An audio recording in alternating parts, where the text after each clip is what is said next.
Automated. Excellent. Greetings. Welcome from the beautiful San Francisco Bay Area. I'm Greg Austin. We are live. We are looking at plays for 5 Play Friday Live. I hope everyone's doing well. Chaos in the studio. My tech team is giving me the runaround this morning, so we're super excited to be to be making it happen here. Oh, excellent. That lighting's pretty good. How's everybody this morning? Tom Hickey from Milwaukee. Yeah, we're on the verge. For high school, we've got scrimmages starting tomorrow. I have a collegiate game tomorrow evening at 7. Ay. Good morning, David from Moscow, Idaho. Excellent. Martin Tim is in the house. All right. Doubleheader tomorrow. Yeah, hope you're feeling good in that second game. I thought we'd done away with the over. Ay.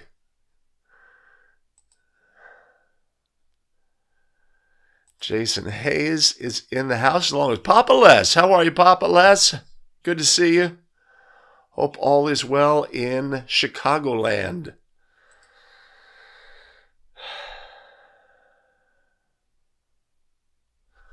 Oh, okay. All right. So you got a little, that's great. It's great that you have that warm up, just work out all the new mechanics and rules and stuff at the lower levels before high school.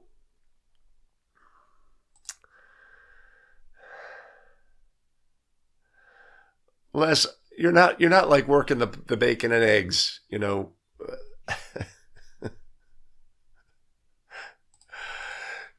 Jason. So I had created the live stream, but this one I had failed to make public, right? So when you create a live stream in the future, you have to identify what its criteria are, and so I had failed to make this one public. That's why you couldn't find it yesterday.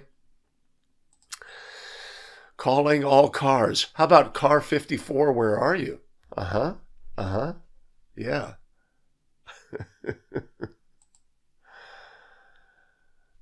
Oh, okay. All right, so the high school season doesn't start in Missouri for a couple of weeks still? Oh, wait a minute. Yeah. Okay. Yes. The taunting. I'm going to have to start assessing technicals. That's been a factor this week, but not today. Mark Asmussen is in Chicago, a rare occurrence.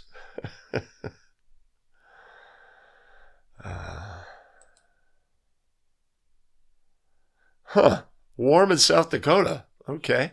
Well, the times they are a-changin'.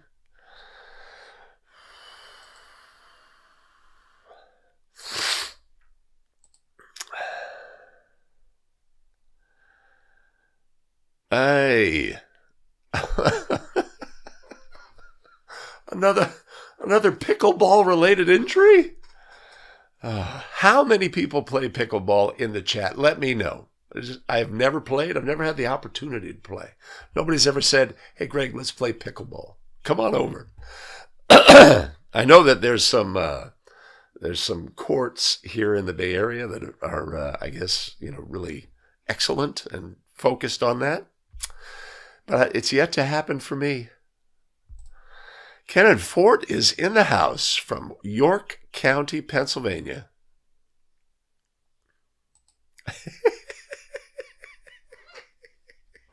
It's possible. Now, Billy Mack, you remember car 54. Where are you? Come on now. A Fred Gwynn classic.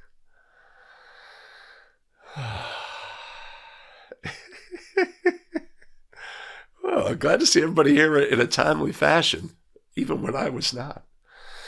I had to tidy up some things, right? So when I was doing the CBOA questions, of course, I had like an 8-minute lead into the show or lead into the recording, and so I had 8 minutes to do stuff. But it's only like 3.5 minutes for 5 Play Friday. I gotta get more stuff done before that. But I think we are good to go. We had Darwin Sonata. Excellent. Aaron Bender in the house from Wisconsin, where they still play halves. What are you doing?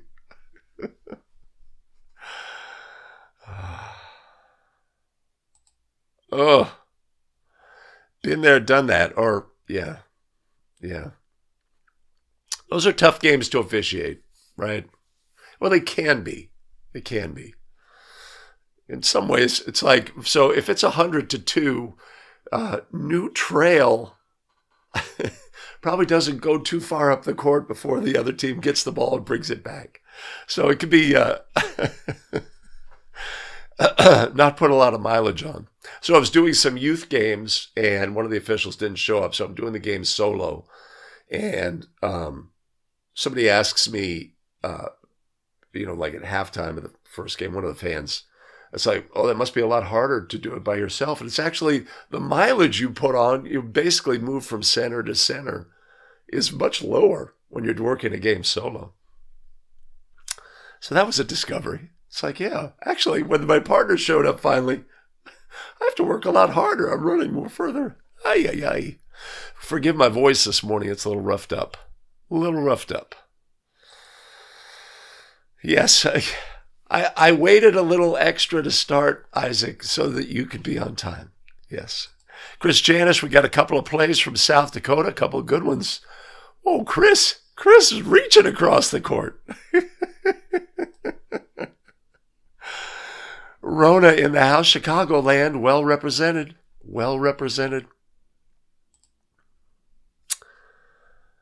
Clinton, Michigan? What's that?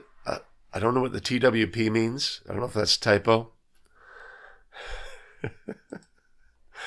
Listen to Darwin. Tampa, Florida's in the house. Adam C. He's gotten over that Michigan game. Stan Bickler, good to see you, Stan. It's been a minute. All right. So, oh no. Okay, I gotta fold this. I have a note to myself, look at the clock. Having good habits with clock awareness is important, both on the court and live streaming. All right. Hey, Scott, good to see you in the chat. Gregory Handy from Fairbanks, Alaska. We have a play from Alaska, our very first play. Yes. Something the old people think I look like Fred Gwynn, or I used to. With gray hair now, who knows?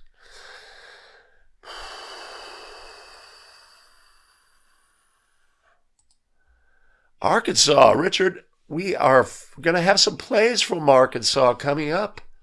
And I've got some plays or some games downloaded from Arkansas. I'm going to sort of try to focus on a state, pull plays from a state. And Arkansas might lead off the plays, but not today. Okay, wow, we are popular. There's a lot of people in the chat here. Let me take a look. Wow, 55 watching. That's excellent. Ooh, should I feel the pressure? Okay, now hopefully I will have sound for the plays. I think in the last episode, the sound from the plays was not coming in. I had to add it after the fact. Okay. All right. Let's go here.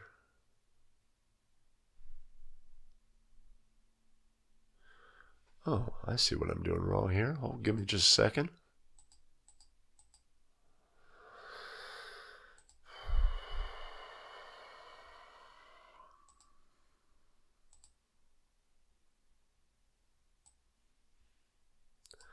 I'll put that there.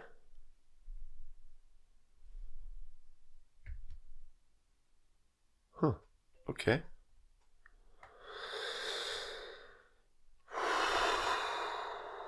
Okay. And of course, as we know, I've changed my formatting. I'm not going to be doing, executing the various parts of the show. It'll be just rather a seamless movement through plays, etc. And I will fix things in editing.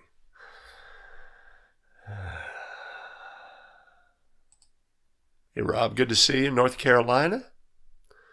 You guys have shot clocks this year? Or pure, okay.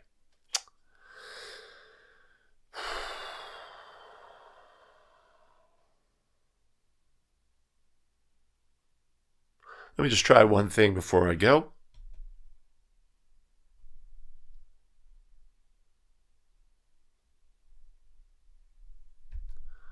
That's what I needed to know.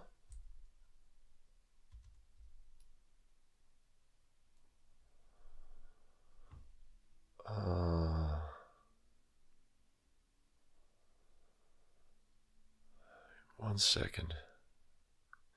If I do this,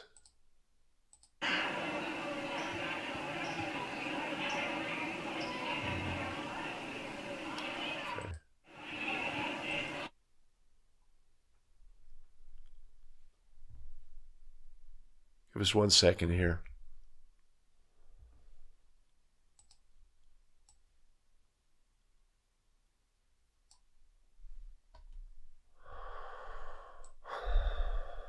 Okay. Greetings. Welcome back to 5 Play Friday. My name is Greg Austin with Better Official. We craft video to help basketball officials get better. And one of the ways we like to do that is looking at plays, looking at all of the things. Let's get started today with our very first play of You Make the Call play. What do you have on this play? Let's take a look.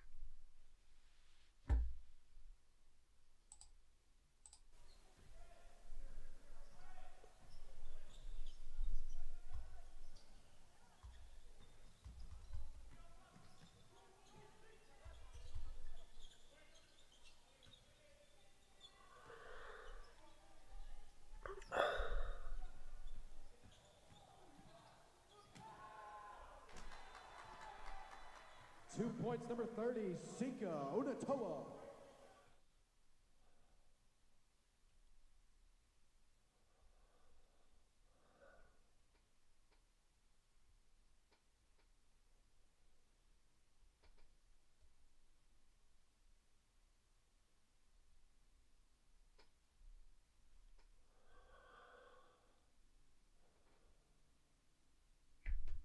All right, a pass and crash play, no ruling from no call on the play. What do you have on this play?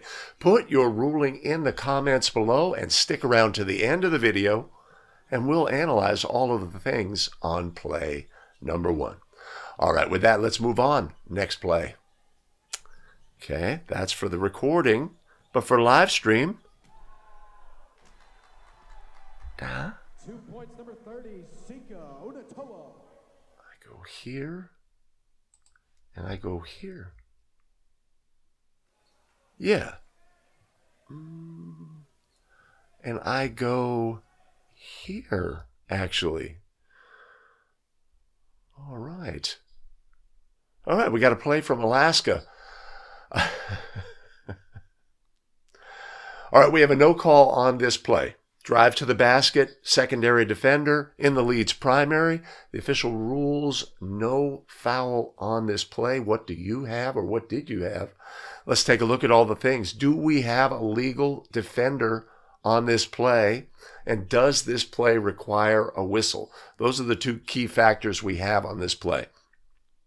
Our head coach for the defensive team felt that a call should have been ruled. Let's take a look. Right, drive to the basket, secondary defender moves into the path of an airborne player. This player was not legal, this defender, right? The pass was properly executed. Our offensive player, who absorbed a bit of contact on the play, was able to release the pass, and the team was not disadvantaged by any whistle on the play. I love the no call here. I love the patience. We can always, always, always come late and get this play if, let's say, the pass was affected and not able to get to the player here. But the key factors are evaluating the legality of the defender. Was this a charge? No. No, this was not. We have a defender without legal guarding position on this play. As a result, that we do not have a defensive foul, or we do not have an offensive foul. Do we have a defensive foul that we must put a whistle on? Or if we withhold our whistle because the player was allowed to complete their basketball activities, not be disadvantaged, releasing the pass for an easy layup, etc. So great patience by our lead here, properly adjudicated in my opinion. All right, a little pass crash action. Get our... Oh, here we go.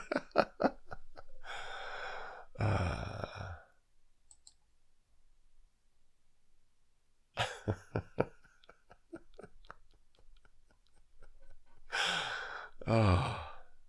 Tom Hickey has player control. Okay.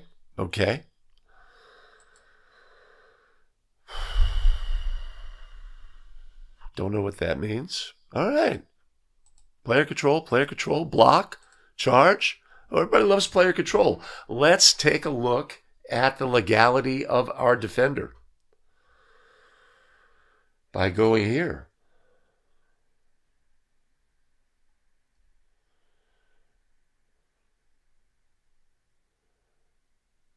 Right. It seems like our lead and our center, neither one is watching the on-ball matchup here.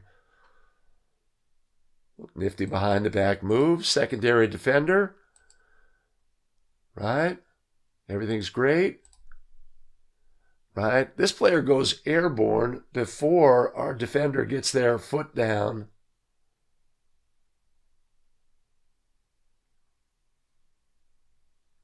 Their left foot down.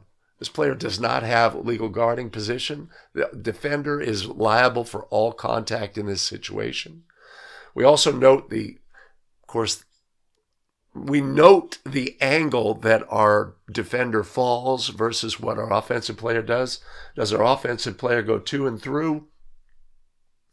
Right? To me, the factor here is that we do not have, our defender moves into the path of an airborne player. Therefore, player control is off the table for me.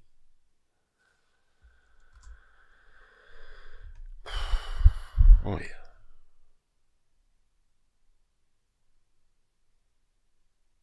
Oh, okay. Okay. But this is a bang-bang play, right? And we really have to be aware of what we are looking at and evaluating all of the things on the play. Darryl has easy player control.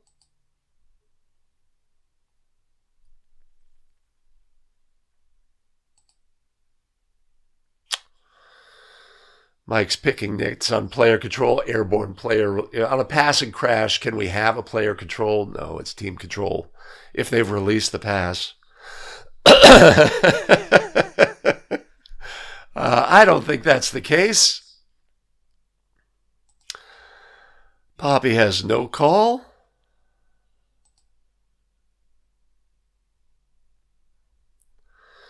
Phil's changing. He's been influenced by the chat. Am I off on an island yet again? 2 weeks in a row?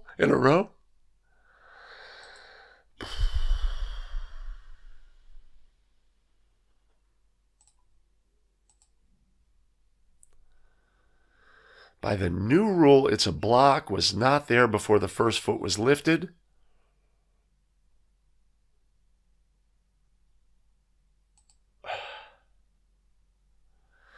Oh, well, so Mike says he would never see this in real time. Why are these plays hard, right? Let's take a look at that. That's really sort of a key takeaway. Look at the distance, right? There's distance between our defender and the ball handler leaving. These plays are challenging for that reason.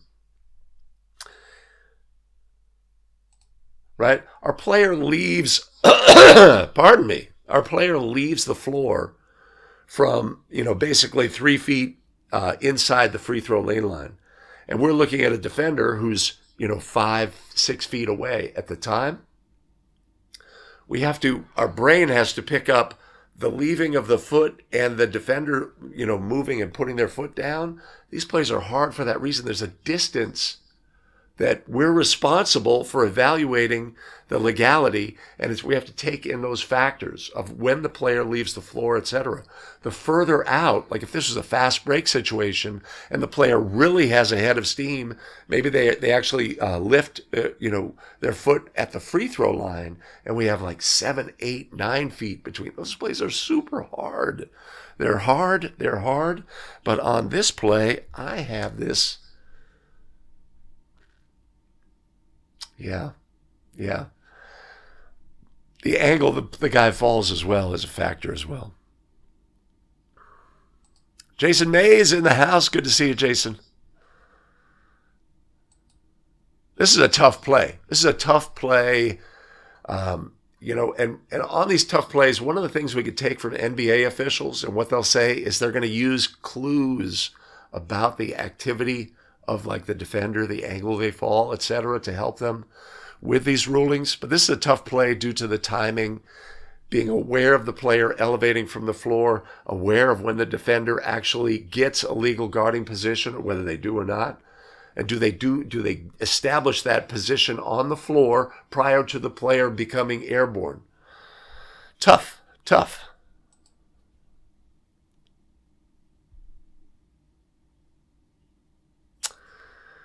Nice.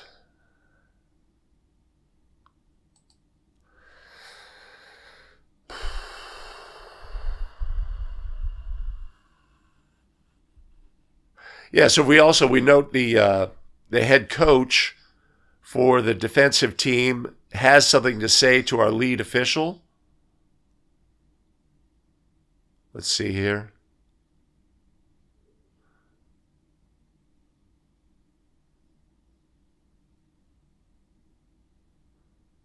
Steps out on the floor to do it.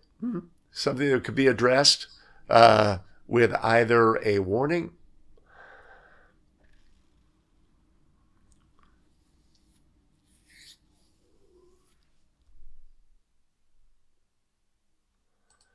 Absolutely, Mike. If we had a situation where our defender was establishing position, wait a minute. I may be hoisted on my own petard. I'm not going to answer that. I'm not going to address comments, only questions. Oh, wait, it was a question. Again, I apologize for my voice. Okay. So that's a tough play. Tough play, right? We're going to have tough plays in our game. If we are patient, allow our brain to process plays, we have a better chance of getting those right. On first instinct, we may think, oh, that's a player control. But if or rather a team control foul on a pass and crash. But if we allow our brain to process all of the things on the play, not come quickly, and if we're not going to put a whistle on the original play, right, for a block, if we're patient on putting a whistle on the play, we'll be better off as officials. Do that. All right.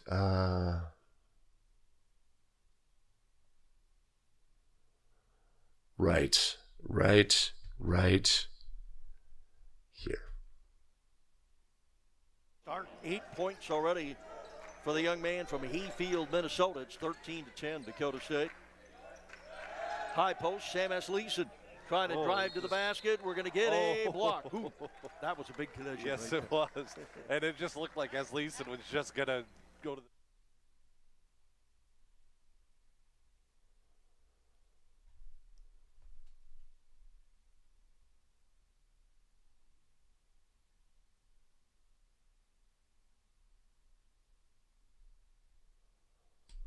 All right. Great play to review habits and fundamentals of the crew, as well as block charge. We love block charge plays, right? We're going to have an opinion. We have a double whistle on this play. Our center official signals and holds. What do we know about lead officials? They're going to come quick. They may not recognize we have a double whistle, etc. Whose call would this be? This should be the lead's call. Again, we have, similar to last week, we have a player who anticipates the contact. Once the contact occurs, they throw their head back, fall to the floor. A blocking foul is ruled. We have leg contact after the player goes.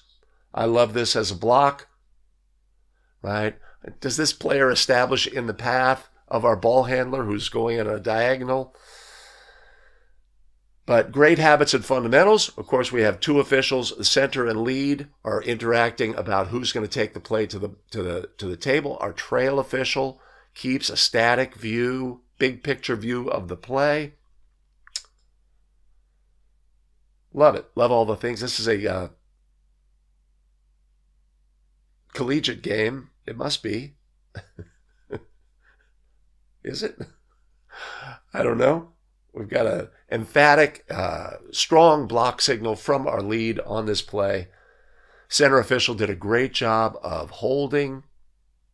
Love it. Love the habits and fundamentals of the crew. You could say, no, that's a charge. He displaced him, etc. You may have a disagreement about that, but one of the things we like to get from our game video in analyzing plays are the habits and fundamentals of the crew. We don't have a large situation because our outside official does a great job of, even though they have a whistle on the play, of holding, right? Recognizing that the lead has it. Yeah, I love it. Good job by our crew on this play. Yeah. Do that. Do that. Do that. No, I do that. I do that.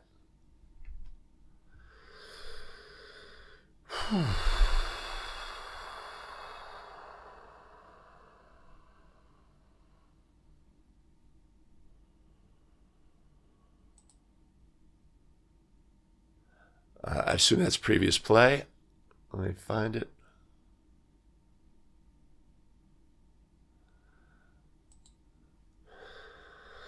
Mike's going to have a player control foul on this for National Federation of High School, which, yeah. Gotta love a court that's named, and if it's named the Corn Palace, you gotta love it. You gotta love it. What? Travel. I must have missed that. Left foot pivot. That's not a travel. Wait, what's going on here? Right? So our defender definitely has legal guarding position. 100%, right? Here we are. We have legal guarding position.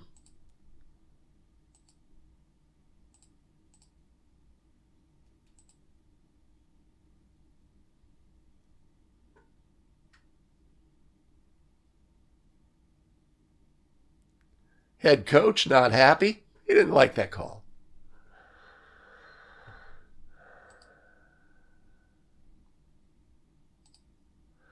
Defender came forward and up. People's perception, I'll just say something in general, Brett. People's perception of came forward, right, is always interesting to me. Right? Our defender's legal. They're moving obliquely. Laterally, slightly obliquely. This player is not moving forward towards the ball handler. They are moving laterally or obliquely. Just because the difference between the two players closes doesn't mean that we necessarily, our brain could say, oh, they're getting closer, right, relative to the proximity. I don't see this defender moving forward. They have their chest in a position because this is not the first time this player has attempted to take a charge, right? That's pretty obvious on this play. Yeah.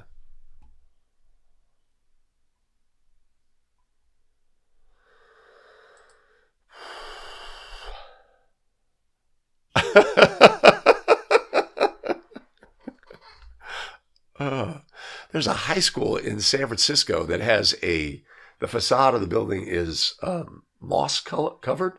It's a live exterior. Very interesting. Poppy's got block embellishment.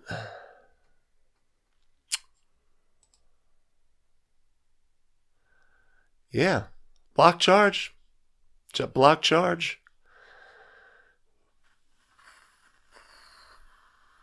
Right? So we're in the first half of this game. We're about 8 minutes into this game. This would, in a collegiate setting, definitely a play we want to remember as a crew, right? And be aware of. I'd be interested to hear Chris's opinion about what the crew dynamics was about this play and whether it, yeah.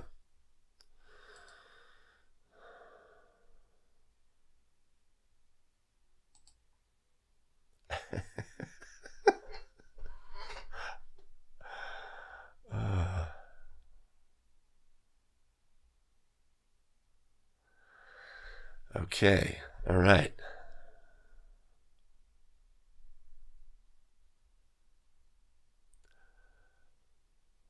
We go there. Right? I mean, bottom line, what we have on this play and what we have to recognize is we have a player at the moment of contact, the defender, they're poised to take an action. And that action is to throw their head back and their body back. This jackknifing action. That's an action that they take. The contact did not cause their head to go back and them to fall on the floor. There was contact, right? So, but we have players who throw that head back in that fashion. We just have to let our brain process that the embellishment on the play is there, similar to our play last week, which I was on a very lonely island on. Diagonal drive. If we do rule player control on this, we'd want to have consistency in our game. Yeah, I think, and that's why the rules change, Adam. I think they want blocks on these plays.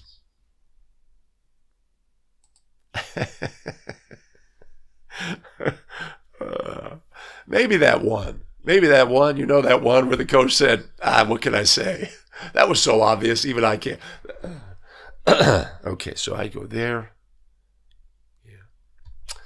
Block charge plays, little diagonal path by the ball handler. They can always be tough. What we want to take away from this play, though, is great habits and fundamentals of the crew. And when we analyze game video, that's really an important part of what we're looking at. But let's analyze another play and move on to our next one. In the second half has belonged to Jacob Dobney, 12 of his 14 points here in the second half. Yeah. And we're going to get an offensive foul. Pankinen running into Oliver Vincent. Braden Pankinen, as we said, outstanding.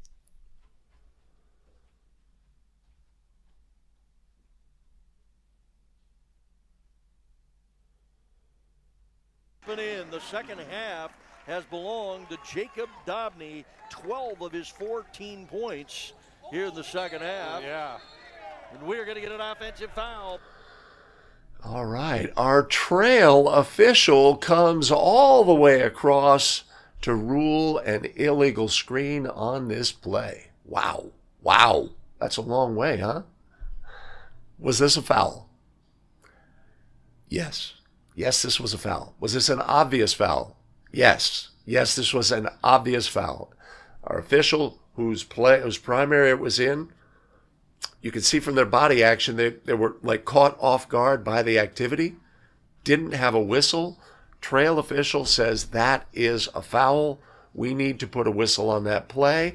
I recognize the dynamics of the situation. This play is so far away, but that is a foul. That is a foul. We need a whistle on that play, right? Are we going to get pushback? potentially from coaches in this situation. That is not your call. That's not your call, right? We just have to take that moment of pain and recognize that was a play that needed a whistle. One of the things we want to have when we enter the court as a crew is when plays need a whistle, we are going to, if we have the ability to, put a whistle on the play. From where we are on the court, we have to put a whistle on those plays. The game deserves that. This is an obvious foul on a right? Is our defender displaced on this play? Yes. Yes, they were. Right? And we may take a moment of pain as a crew, as the calling official. We'll accept that. We'll move on. This game needed this whistle. So a lot of courage displayed. If I'm the center on this play and my partner makes this ruling, what am I going to say to them? Thank you.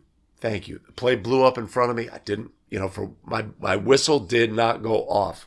Right? It surprised me, etc. You can see from the body language of the center official on the play. Right?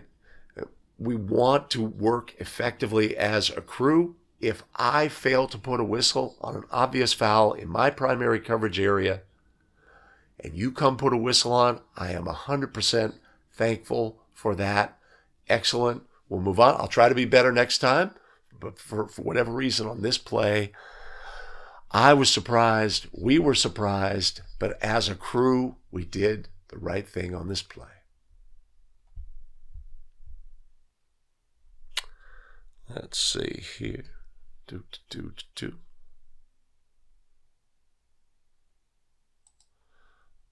Yeah. And there you go. As Chris says, it's like sometimes in the game, our whistle just does not go off, right?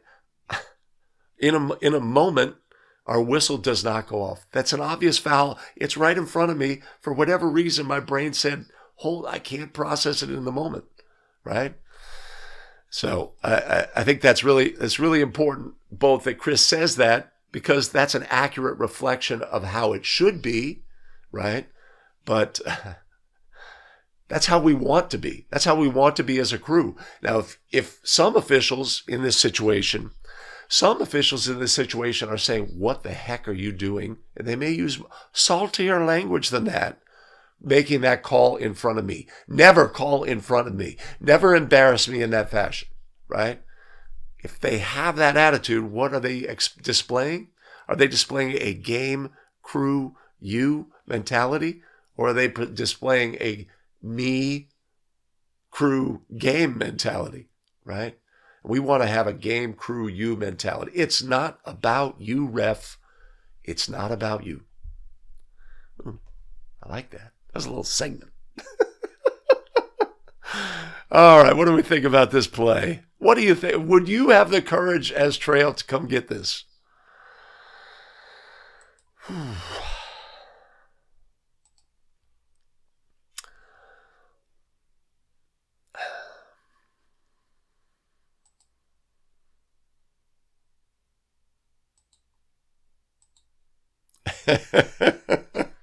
I'm with you, Adam. I'm with you.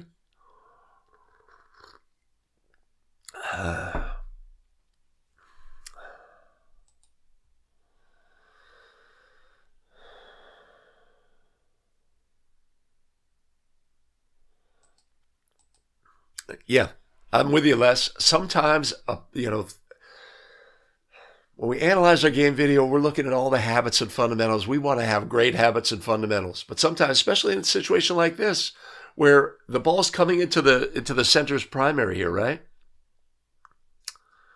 All right, so let's look at how our center gets into this position.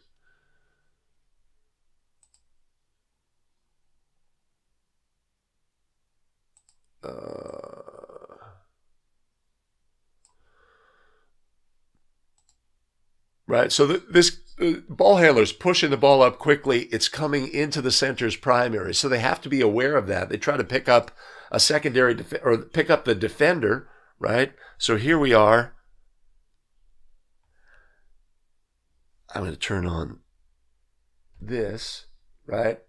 The ball's coming to our primary. We're picking up our defender here, Are we aware of another defender coming from this direction? At this point, no. Could we have been in a little better position further down the court, maybe right here, to accept this play and have a open to the court view? Possibly. Let's move forward. He did turn his head and picked up that secondary action, but for whatever reason, our brain can't process in the moment, even though there's obvious displacement on the play.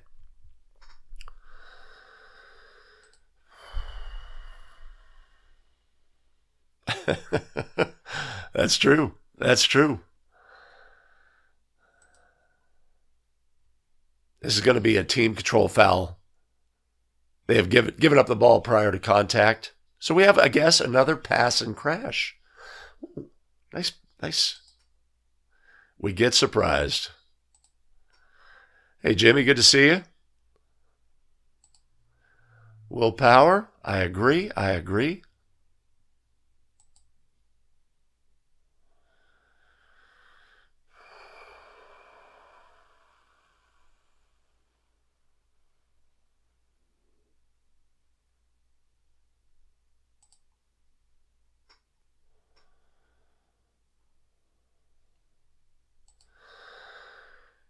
Tom, that is a difficult thing. That's a difficult thing, right? So there's a couple of factors. One is when veteran officials work with new officials, oftentimes they will counsel them, stay in your third, stay in your primary. Don't come out of your primary. Really focus on that. And they're trying to be helpful in that situation, right? But a North Star principle that we want to have in our game is obvious fouls and violations need a whistle. Obvious fouls and violations need a whistle. I like to empower young officials, new officials, to say, if you feel a whistle is necessary and you need to come out of your primary to do it, and you know that it's obvious and you know that it's a foul, have the courage to do that. That is a good thing.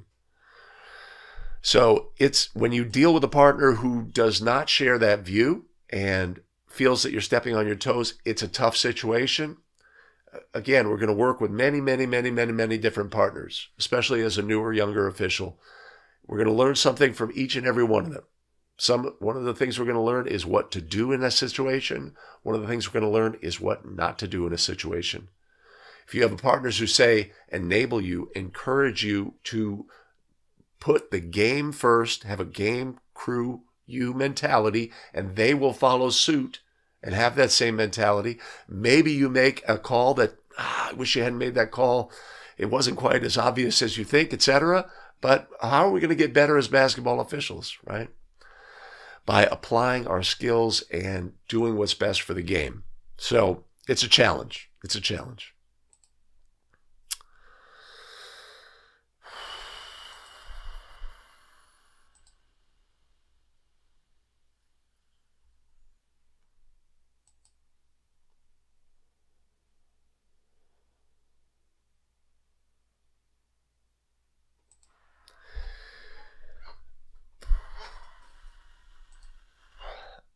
Thomas makes an appearance and a timely comment. Okay.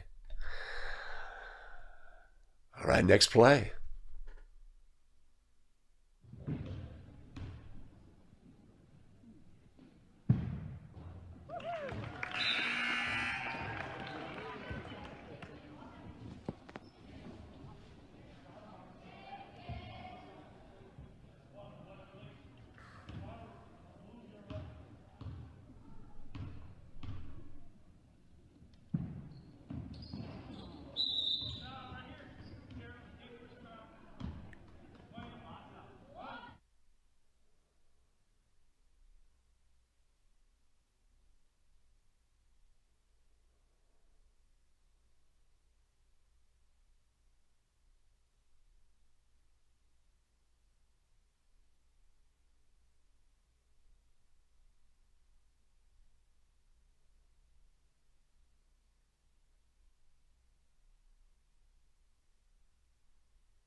All right, here's that play. You know that one. We're shooting the second of 2 free throws, and a defensive player in a marked lane space violates the free throw lane line prior to the ball contacting the ring and displaces the thrower. The free throw is missed. How do we handle this situation? Let's review it by rule. We have younger kids here, but for high school rules, this is how we handle this situation. The violation of the free throw line by the defender is a delayed violation. What is the penalty for a delayed violation when the free throw is missed? It's a replacement free throw. So our thrower is due a merited free throw. Then we have a foul. What is the penalty for a foul? In this instance, it will be an end line throw-in for the white team. Right? So we need to put those two things together. If we have a resulting throw-in to the same team, how are we going to resume play here? We are going to clear the lane in this situation because the player is due a merited free throw, but play will not continue as a result of that free throw. We're going to have a foul, a throw-in administered at one of the 4 throw-in spots nearest to where the foul occurred, as the way to resume play after this. So our correct ruling here is delayed violation, replacement free throw, end line throw-in as a result of the foul. We would clear the lane. The player would attempt their merited free throw with the lane cleared. The result of that free throw would stand, and then we would resume the game, in this instance, with a throw-in to white at one of the 4 spots nearest to where the foul occurred. So, just a review of that play scenario. We've had a couple of those situations on 5 Play Friday. I get a lot of questions about it. I just wanted to review that scenario.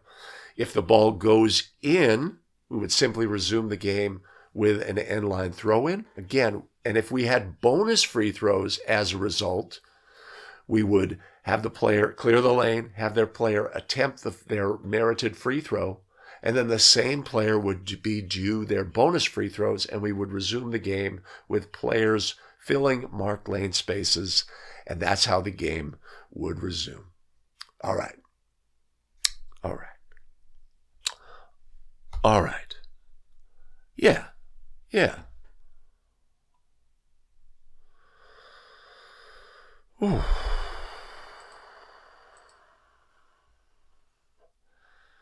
Correct. Right. So, how are we going to explain this situation? Right. I would say pull out that vocabulary of rules book language. Violation, replacement free throw, enforce the foul, etc., etc., etc. Right. Simple, declarative, bite-sized statements. Right. Not paragraphs. Right. Defender violated by rule, delayed violation, replacement free throw if missed. We are going to enforce the foul. The penalty will be an end line throw-in for the offended team, right? Try to keep things bite-sized and simple if we're in that situation. Okay. All right, let's move on. Next play. See things progressed a little more. We'll get to see how each team has grown into each other. See how they've improved over the season. On the ground with it. And shot clock violation. See what the call is. Yep, this is going to be a jump ball.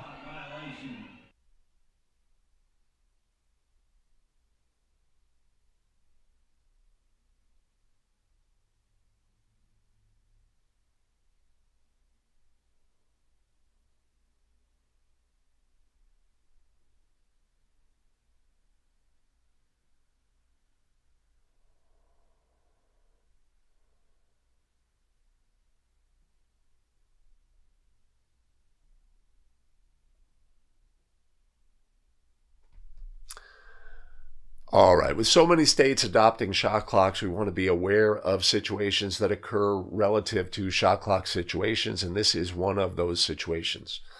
Now, we are less than a minute into a game. A lot of times, as officials, we're going to take the easy way out of a situation. But on this play, what actually happens on this play? Our player on the floor is fumbling around trying to gain control of the basketball. In the end, they lift the basketball, and then the shot clock horn sounds. There had been a change of possession on this play. This was not a shot clock violation. We have to be aware of these situations when they occur in our game. If there has been a change of possession, the shot clock resets. And again, we're 1 minute into the game. This is sort of the easy way out, right? But we want to learn to evaluate plays accurately for what actually happened on the court. On this play, we have a change of possession. It's not, there's no change, fumbling. Who has it? Don't know, right? Ball's loose, deflected. We still have team control by white. Blue pulls the ball away, doesn't gain control, and then lifts the ball, right? When they lift the ball, there has been a change of possession. They have player control on the court. So in this instance, the shot clock violation is the incorrect ruling. Again, sometimes we're in the game and there's the easy way out, right? But identifying what actually happens on plays is critical. We want to because we want to take this as 1 minute into the game. We want to take this play and take it into the fourth period, and there's 1 minute remaining in the game. And how would we adjudicate the play properly by rule, right? These are things that we always want to do. When play situations occur in our game, how can we make an accurate ruling on the play? What happened on the play, right? And one of the ways we could say, we can amplify the importance of making the accurate ruling. What if this happened with 10 seconds remaining in the game? What would we do, right? So that's what we like to encourage people to do when looking at game video, is analyze what has actually happened on the play. Sometimes our first impression can be inaccurate. So a shot clock play from the state of Georgia. Yeah.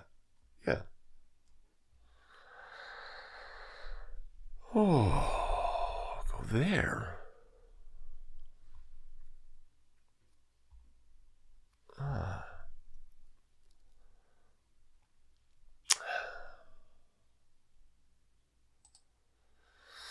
So we also have something that was obvious from looking at this game video is our head coach liked to be on the court, and it was not addressed. It's a great chance to do that. I mean, even in a dead ball situation, their job, they're not supposed to be on the court. Again, this is going to be a great chance for our soft, hey, coach, I need you in your bench area. I need you to stay off the court. Soft warning.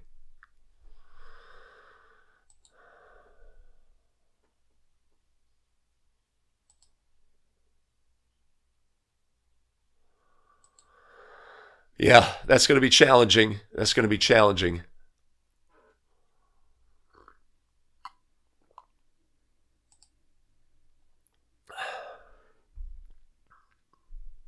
Oh, on the previous play. I see.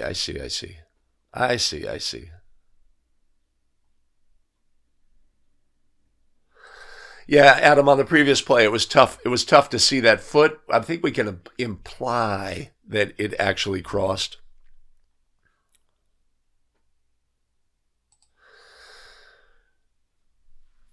Nova, good catch, right? So in this instance, the shot clock should have been reset. In Georgia, they if the team retain, well, wait a minute. Yeah. I mean, blue had control. There was no shot clock violation. You could have white 23 here, for the knee to the ribs of our player on the floor. You could have a foul in that situation, or you could simply rule a held ball. Or as Thomas says, a jump ball.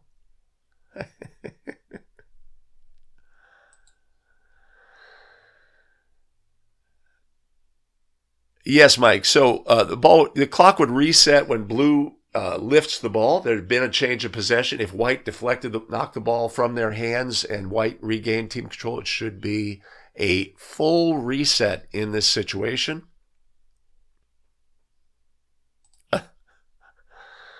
The language police.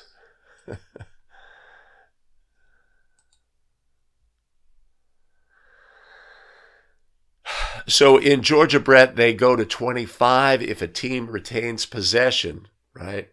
But in this situation, we would go to 35 because there had been a change of possession. If the resulting throw-in went to white, it would be with a full reset. Cool. Okay.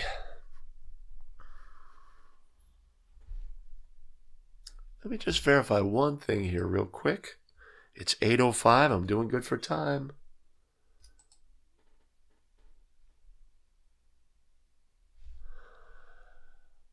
All right. One more play, as we like to do, right?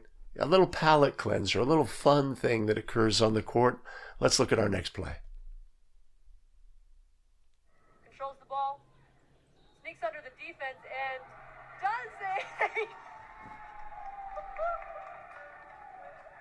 does some nice gymnastics move. Oh my goodness, I've never seen that in a basketball game before. Oh my gosh.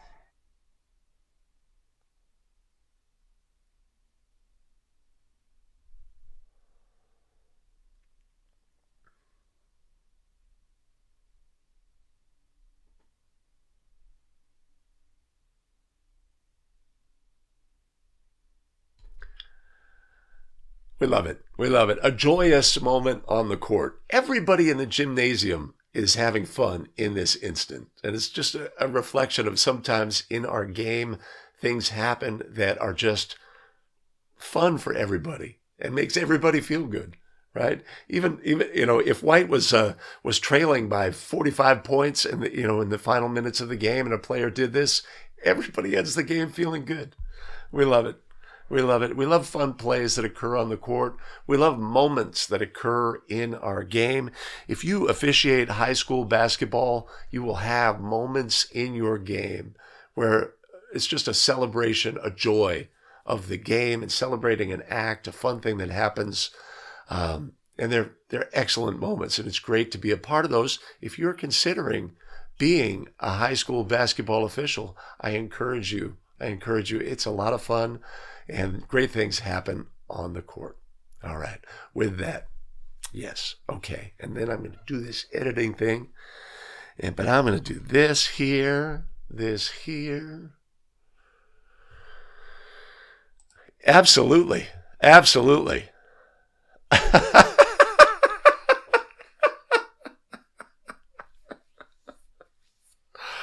Oh, tremendous. Tremendous.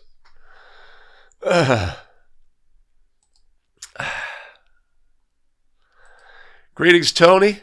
Good to see you in the chat. It is because it's more joyous and there's less, oh, are you okay? Right, great.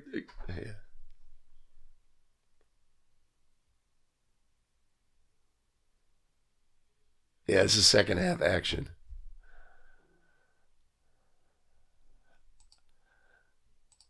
It looks familiar. Yes. I'm going to be pulling like one play per show out of the vault. Pull out the good ones. Keep those going. Yeah. Awesome. Okay. Isn't that amazing? Hey, Anthony, good to see you in the chat. All right. Awesome. Well, I am 1 hour in. And you know my goal this year is to be timely. So we're going to wrap things up here pretty quick.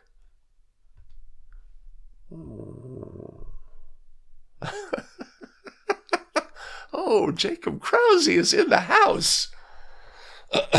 The Warriors seem to be doing okay to start the season here. Nothing to taunt me about yet. We'll see how the season goes. Good to see you in the chat.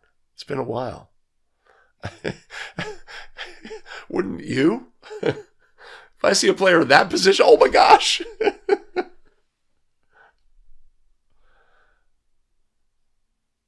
The cheerleaders are over there going, mad respect, mad respect. They're all, probably flexible and can do all sorts of stuff. Let's watch that cheerleader reaction here on this play.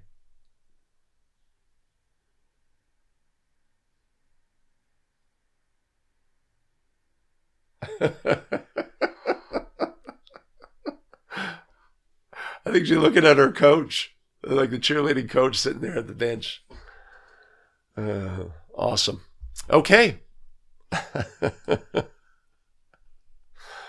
Would continuous motion apply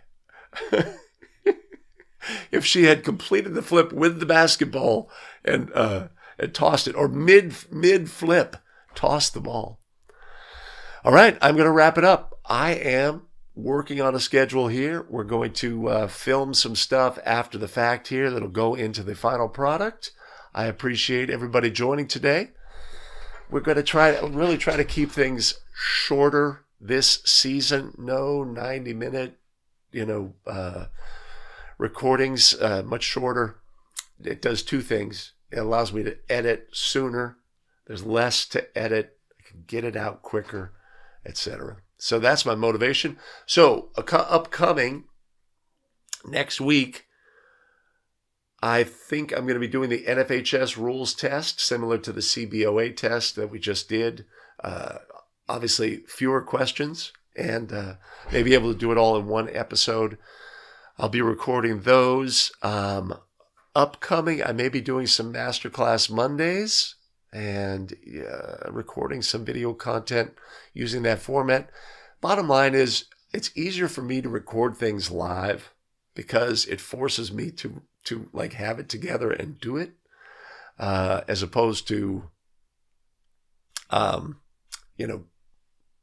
doing it off hours, etc. So you guys really help me out by fueling the broadcast, right? By providing energy for the show, the interaction, etc. So I appreciate each and every one of you that joins the live streams and watches. Yeah, Billy, I think I'll do that next Wednesday. And then in addition, I'm going to do a recap of the 10 most missed questions from the CBOA. So that, again, that won't be so lengthy. Instead of 215 questions, it's only 10 questions. But the ones that were most missed, and there's reasons for that. Some is because the questions just screwed up.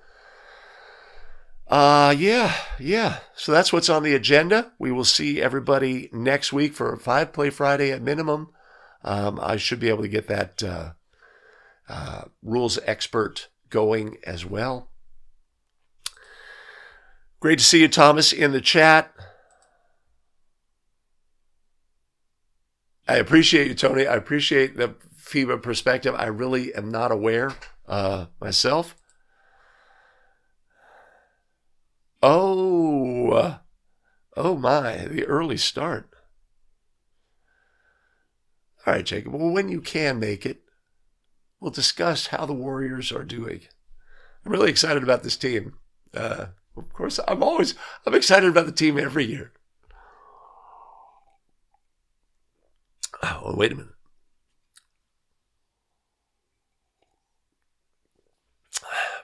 Product placement. David, good to see you. Thanks for joining today. Appreciate it, everybody. Tom, we'll see you in the chat in the future. Jarrell, thank you.